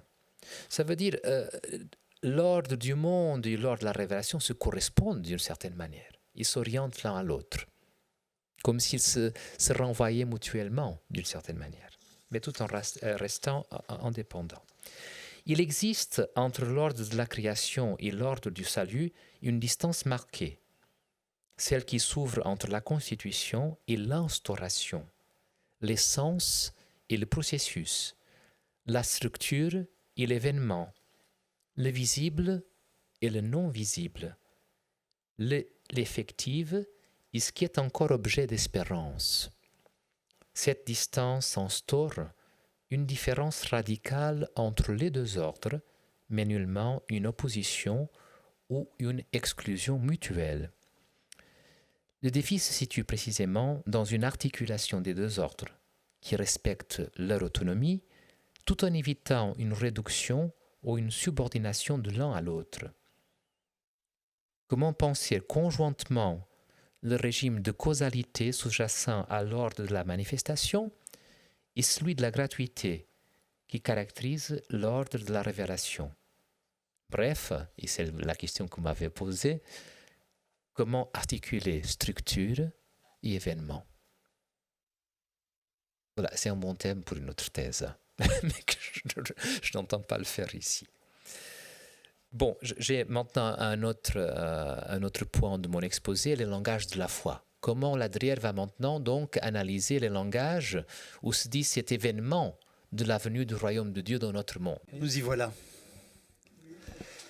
On en était rendu donc au langage de la foi. Voilà, on y parvient maintenant. Comment cet ordre de la révélation se dit dans le langage? Parce que c'est là qu'il peut saisir. Parce que Ladrière se pose la question, comment puis-je saisir Dieu? Est-ce que c'est dans l'expérience subjective? Mais comment avoir accès à la conscience subjective d'autrui, sinon par le langage où il exprime son expérience? Donc, Ladrière se dit, trouver cette trace de Dieu dans le monde, c'est le trouver dans le langage. Il va mener donc une très large enquête, exploration des langages de la foi. Vous trouvez le résultat de ces analyses qu'il fait de l'évangile ou de passage de l'évangile, etc., dans l'articulation du sens 1 et 2. 1 et 2. Bon, les langages de la foi, c'est le terme générique pour dire les langages dans lesquels la foi se dit. Ça peut être les textes évangéliques, ça peut être les formes de vie, les formes liturgiques, etc., etc. Donc, ce sont les langages où s'exprime une expérience. Or, l'expérience de la foi chrétienne comporte une référence essentielle à l'expérience originaire de la première communauté chrétienne, il est évident, que Ladrière dénomme langage de la foi.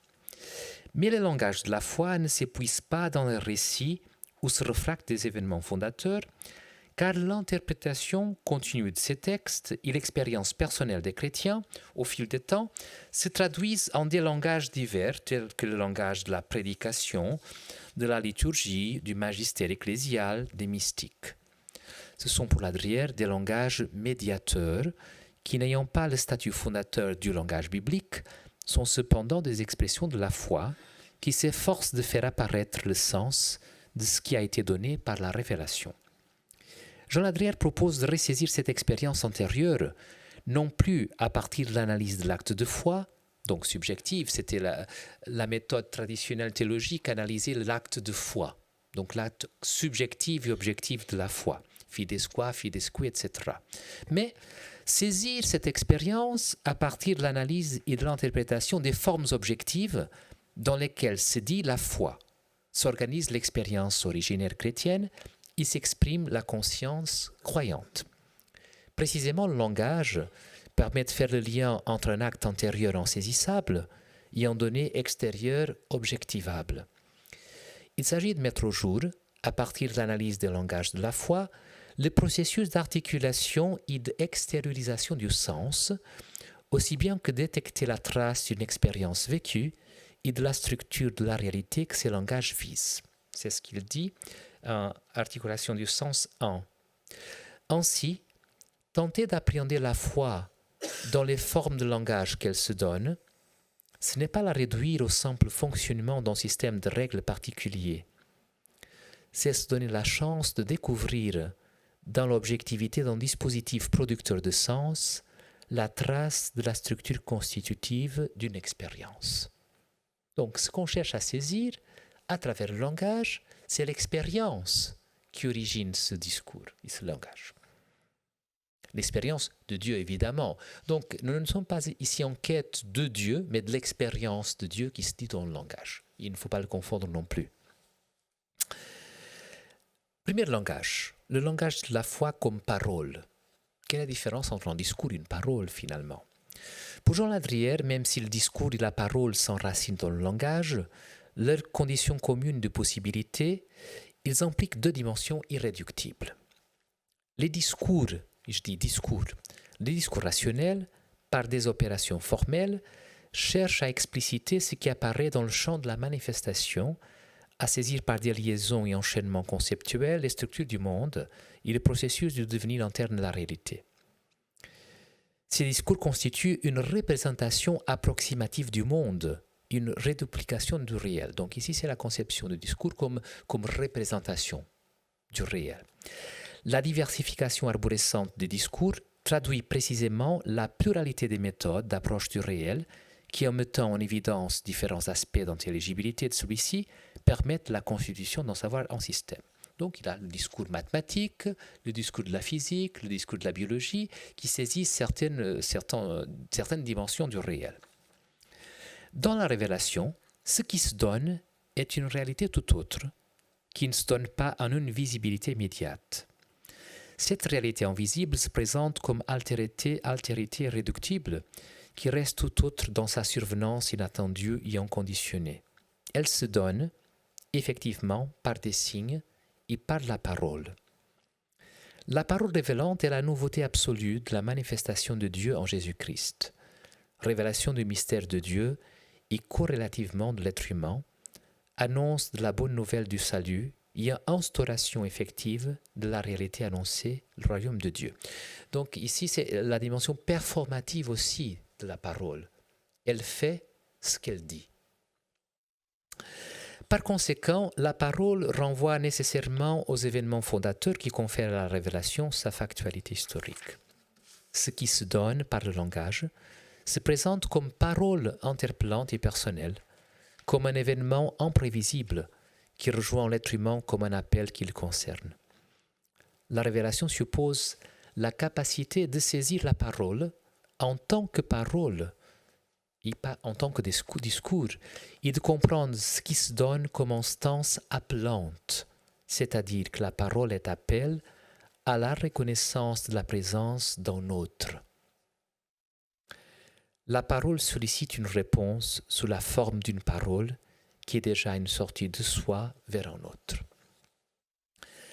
Le langage de la foi n'est pas une simple évocation de faits historiques ou la forme de vie d'une communauté spécifique, mais il est surtout relative à des événements, à la mise en œuvre d'un nouvel état de choses. Il fait référence à la manifestation du mystère de Dieu en Jésus et au sens sotériologique, donc salvifique, de cet événement fondateur. Le salut annoncé n'est pas un événement isolé, car l'action de Dieu s'inscrit dans l'histoire des hommes par un ensemble d'événements singuliers, enchaînés, historiquement situés et étalés dans le temps. Par sa dimension événementielle, le langage de la foi ne peut pas être assimilé à un langage historique. C'est l'erreur de lire la Bible comme un livre d'histoire, même s'il a des faits historiques. Du type constatif et descriptif. Il n'est pas non plus un langage théorique et spéculatif qui aurait une prétention de systématicité et d'exhaustivité, car il se réfère à une action, à un événement, qui prend son opérativité de l'événement même auquel il se réfère. Le langage de la foi ne se constitue pas comme langage d'accomplissement. Il ne devient pas opératif et ce qu'il annonce ne devient pas effectif s'il n'est pas assumé par un acte de ratification et d'auto-implication. Ça veut dire, ce langage ne décrit rien. Il fait quelque chose quand je le reçois et quand je le réalise d'une certaine manière. Par ce consentement, le croyant accomplit un acte qui l'affecte existentiellement et qui l'engage dans le mouvement même du salut. Ça veut dire que quand vous lisez le Nouveau Testament, vous lisez le témoignage des témoins, de ceux qui ont vécu, vu, touché. Et ça les engage. Ce n'est pas un langage descriptif, ceci est en vers. C'est quelque chose qui m'engage du fait de le dire. De même que dans la liturgie dominicale, on ne peut pas dire le credo si on n'y croit pas. Ce n'est pas un texte descriptif, c'est un texte qui fait quelque chose. Je crois, m'engage par rapport à ce que je dis et ce que je crois. Donc nous sommes bel et bien dans une pragmatique du langage et dans une analyse pragmatique du langage. Au cœur même du langage de la foi s'installe une tension, attendu que l'événement de salut auquel il fait référence est indiqué comme déjà présent et agissant, mais encore à venir. Déjà repérable à travers les signes visibles, tout en demeurant un mystère insaisissable dont la figure ne se définira qu'à la fin. Les caractéristiques du langage de la foi, mises en évidence par Ladrière, introduisent une distanciation de ce langage par rapport au discours rationnel, car il est de l'ordre d'une parole liée à un événement, et qui est elle-même un événement qui brise la rigidité du discours. Analysons par exemple le langage liturgique. Le langage liturgique dans lequel se célèbre la foi constitue un langage de la foi dérivé par rapport au langage de la foi fondateur. Donc quand on dit langage de la foi fondateur, c'est les évangiles, c'est le Nouveau Testament, c'est les textes qui rendent témoignage d'un événement. Une analyse sémantique et syntaxique du langage liturgique met en lumière la diversité de ses formes et expressions et la complexité qui lui est inhérente, mais vu que ce langage est essentiellement action, une analyse pragmatique du langage permettrait de détecter son principe général d'opérativité. Selon Ladrière, cette analyse fait émerger 3 modes de performativité du langage liturgique. Donc un langage performatif et un langage qui réalise ce qu'il dit. Quand je dis à quelqu'un « je te nomme directeur de cet institut », du fait que j'ai le pouvoir de le faire, du fait de le dire, il devient directeur de l'institut. Voilà, le langage performatif fait ce qu'il dit. L'effet d'induction existentielle consiste, pour Ladrière, en une opération par laquelle une forme expressive éveille en celui qui l'assume une certaine disposition affective. Bien qu'il s'agisse de l'effet d'une action, dont l'aspect perlocutoire, il relève d'un mode de fonctionnement du langage qui concerne sa performativité. Le langage liturgique est encore un inducteur existentiel, puisqu'il aide à instituer la communauté à travers des ressources du langage qu'il met en œuvre. La réalisation des actes illocutoires provoque des attitudes et une disposition particulière chez les locuteurs, qui n'est pas de l'ordre de la représentation, mais de la affectivité. Il y a une performativité du langage liturgique qui prédispose les locuteurs à accueillir les mystères qu'ils célèbrent et à tisser des liens communautaires. L'aspect le plus important de la performativité du langage liturgique est celui de la présentification, car ce langage rend présent ce dont il parle, les mystères du Christ. Cette présentification se fait de plusieurs manières, mais il faut mettre en évidence la reprise, la proclamation et la sacramentalité. La reprise des textes qui annoncent le mystère du salut permet la superposition de 2 effectivités, celle du locuteur et celle de la parole originaire dont le texte ne garde que le schéma. La parole devient vivante par le locuteur qui inscrit ce schéma dans son propre acte de parole. Par la reprise des textes et par l'accueil des mystères qu'ils annoncent, la communauté s'insère de façon réelle dans le mystère annoncé. C'est dans son aspect sacramentel que le langage liturgique met en jeu sa force présentifiante. Par exemple, la reprise réeffectuante du texte de l'institution de l'Eucharistie manifeste une double performativité. Une performativité de premier degré, en vertu de laquelle la parole même du Christ accomplit ce qu'elle signifie, et une performativité sacramentelle, en vertu de laquelle la reprise réeffectuante du récit lui restitue sa performativité originaire. Ça veut dire dans l'acte même que le prêtre dit « ceci est mon corps, ceci est mon sang », il se fait présente cette réalité du corps et du sang du Christ. L'analyse du langage met nettement en évidence que dans le langage liturgique, il y a la reprise d'un acte de parole dans un autre acte de parole, qui implique un emboîtement d'actes auto-implicatifs. Voilà, le prêtre reprend les paroles du Christ lui-même. Il les fait siennes. Les paroles et l'acte originaire de Jésus sont repris par un locuteur dans le récit évangélique, lui-même très probablement témoin oculaire de ce moment, et les générations successives des chrétiens reprennent cette parole dans le contexte d'une célébration eucharistique. Et donc, il a une réeffectuation du langage d'une certaine manière. Bon, ça pour vous donner un exemple de comment il analyse le langage liturgique. Il s'est porté aussi sur le langage mystique. Qu'est-ce que le mystique fait quand il est en train de décrire son expérience? Les langages de la foi ne font pas uniquement référence à l'expérience originaire, celle de la rencontre de Jésus, de ses miracles, de ses gestes, mais aussi à l'expérience personnelle de la foi et à la manière dont celle-ci est vécue au fil des temps. Ladriel distingue, parmi les langages de la foi, le langage où s'atteste l'expérience spirituelle des croyants, une manière d'appréhender et de proposer la foi qui se rapporte à l'expérience singulière et personnelle d'union avec Dieu. S'il est d'abord un langage descriptif, portant sur cette expérience, il a aussi un mode propre d'effectuation qu'il faut analyser. Le langage de la foi n'est pas... Le langage des spirituels pose un premier problème par rapport à sa dimension descriptive, car il se rapporte à des réalités invisibles, il se réfère à l'expérience antérieure en tant qu'expérience de Dieu. Du point de vue de l'analyse du langage, se pose le problème de savoir comment cette expérience se rend accessible moyennant les ressources d'un langage limité, dont les termes sont marqués par une référence aux réalités extérieures et visibles. Ça veut dire, pour parler d'une expérience ineffable, nous n'avons que le langage de chaque jour qui a été constitué pour désigner les choses de notre monde. Donc, comment parler de l'invisible, de l'ineffable, à partir d'un langage qui se constitue à partir du monde visible? Car le langage des spirituels recourt au langage sensible et affectif pour se rapporter à l'expérience interne. Voilà, Pascal dans sa nuit de feu, hein, feu, chaleur, mais bon, ça veut dire quoi? Oh, la lumière, Dieu est lumière, mais ça veut dire quoi? Qu'il est fait d'être électromagnétique d'une certaine fréquence? Quand je dis que Dieu est lumière, est-ce que j'ai compris quelque chose? Est-ce que c'est une lumière visible ou invisible? Donc, comment se rapporter à l'infini à partir d'un langage qui est tout de même très limité?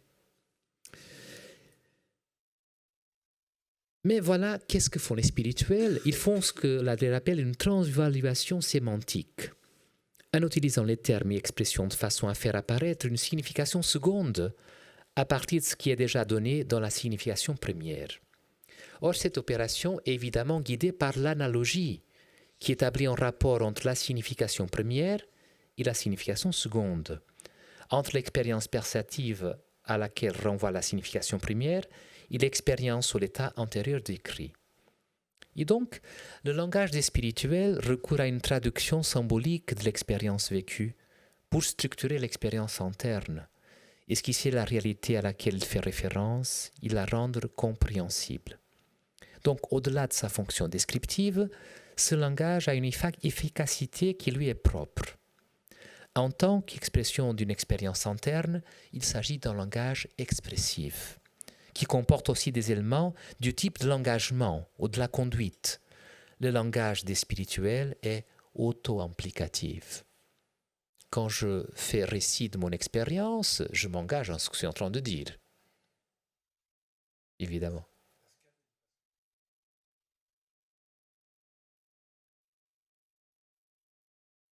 Oui. Dieu d'Abraham, d'Isaac, de Jacob, Dieu de Jésus-Christ. Hein, voilà.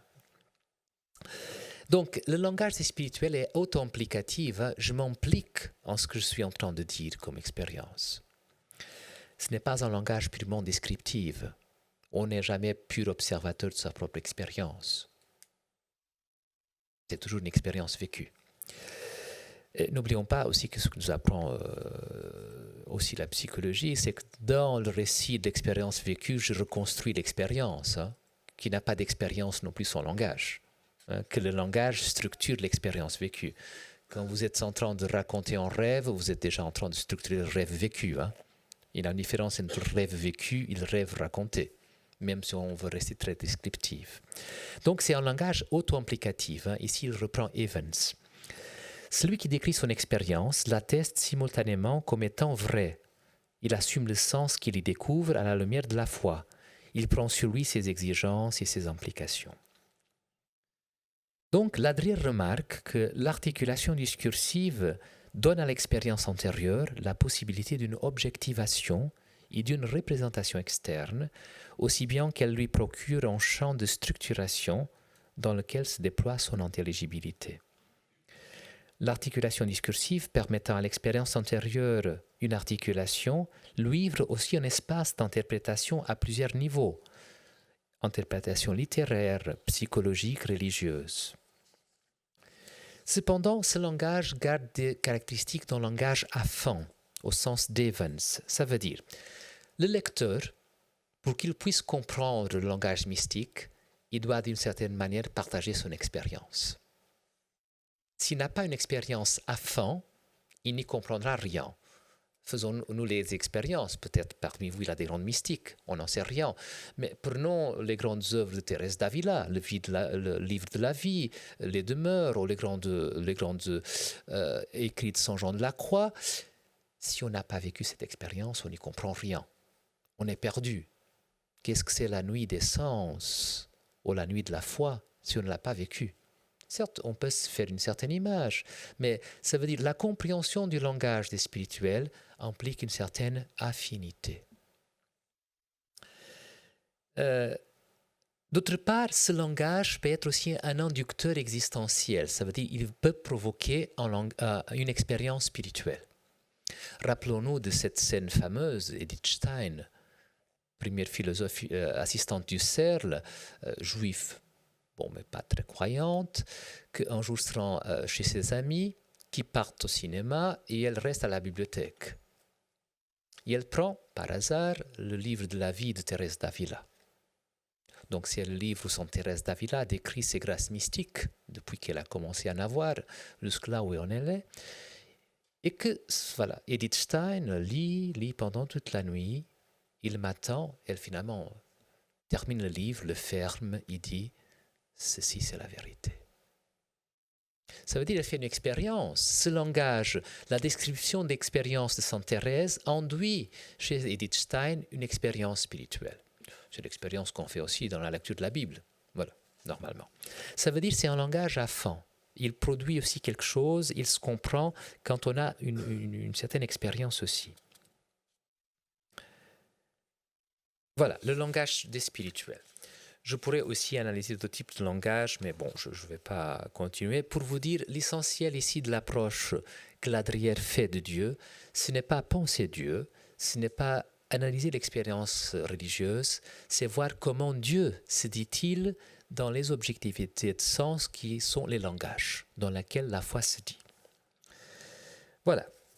Pour en terminer, et après on peut discuter, les ressources élaborées par la philosophie du langage, notamment par une pragmatique du langage, ouvrent un cheminement qui permet de saisir l'expérience de la foi, non à partir d'une analyse de la conscience subjective ou de l'effectuation de l'acte de foi, ni non plus à partir de son apparaître immédiat dans le champ phénoménal, mais à partir de ces expressions objectives qui permettent d'en montrer la structure et le contenu.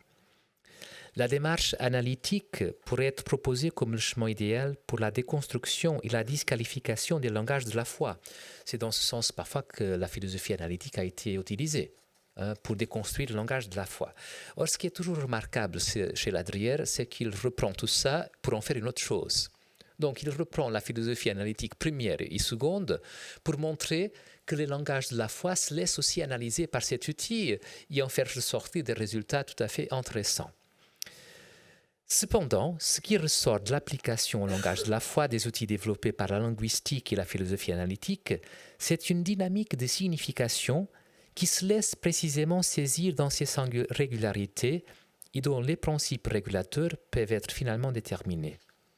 Ces langages expressifs, performatifs et métaphoriques, loin d'être irrationnels et insensés, se donnent à l'intelligibilité et à la compréhension. Les langages de la foi peuvent être admis parmi les langages sensés et rationnels, sans que cela n'implique nullement un jugement et un engagement irrévocable sur leur valeur à l'éthique, c'est-à-dire sur une certaine forme d'adéquation de ce qui est dit à la réalité visée par ces langages. Le langage de la foi se décline au pluriel, comme Ladrière l'a bien montré. Cependant, l'analyse détaillée des forces illocutoires de ces langages, de leur forme de performativité, de leur expressivité, de leur mode de signifiance, entre autres, permet d'identifier leur aire de famille, les distinguant d'autres paroles et d'autres discours. Bon, voilà ce que, en résumé, j'avais aujourd'hui l'intention de vous dire, parce que je me suis vu en difficulté pour parler de Dieu chez Ladrière. Parce qu'il ne parle pas de Dieu, il parle des langages qui parlent de Dieu. Et donc, il fait un redoublement dans le discours des langages de la foi, d'une certaine manière, en les analysant. Mais là, je peux être sûr, Ladrière ne fait pas de la théologie. Ladrière fait une analyse des langages de la foi, en se saisissant des ressources linguistiques, philologiques, mais surtout de la philosophie analytique première et seconde, qu'il va élaborer et reprendre pour précisément montrer que le langage de la foi n'est pas irrationnel et que c'est par le langage aussi que nous avons accès à cette réalité que toute une tradition a voulu appeler Dieu. D'où le titre que j'ai donné, Comment parler de Dieu sans dire son nom. Comment parler de Dieu sans le nommer? Je pense que c'est ça quelque chose de très étonnant chez Ladrière qui m'a beaucoup marqué, parce que sans doute il est mystique et croyant, mais sa manière de parler de Dieu m'a toujours étonné, comme si c'était autour de quelque chose qu'on n'oserait pas nommer. Comme il avait une pudeur, je dirais, de dire le nom de Dieu. Le nom qu'on ne peut pas dire, c'est très juif, hein? Yahvé, c'est le nom qu'on ne peut pas dire. On dira Adonai à la place.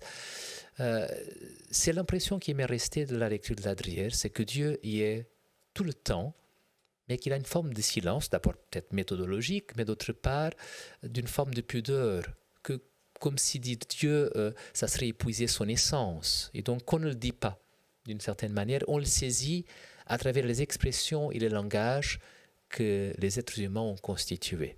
Et donc ça, c'est déjà une méthode. Donc on s'approche de cette révélation, de cette réalité, à travers des médiations qu'elle se donne. Mais ça, c'est aussi la théologie. On n'a pas d'autre accès à Dieu que dans les médiations où il se donne, se montre, il se dit. Bon, voilà ce que j'avais à dire pour aujourd'hui. Je pense que j'ai beaucoup parlé. À vous maintenant de Merci. répondre. Paolo.